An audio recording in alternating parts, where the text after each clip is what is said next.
el profesor o la profesora pues los llamaba para hacerles una pregunta, ellos contestaban pues como bonamente falaban en asturiano, en el su asturiano de casa, como eran ridiculizados, como a veces llegaban a poner las propias expresiones escritas en la pizarra, ¿no? Para que toda la clase hiciera risión de lo mal que falaban eso.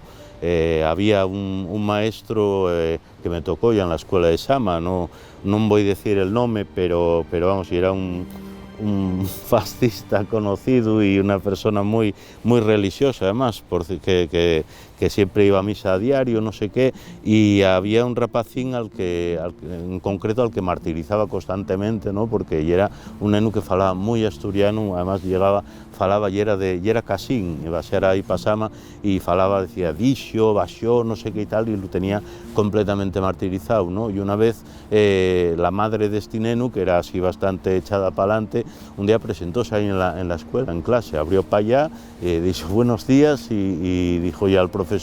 que venía a queixarse porque el neno decía que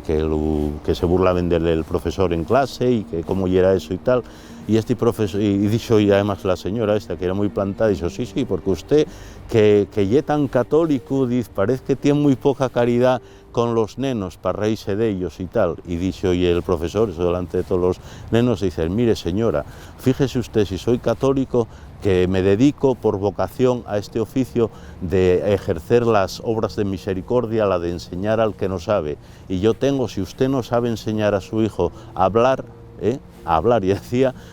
yo tengo la obligación moral y mi sentimiento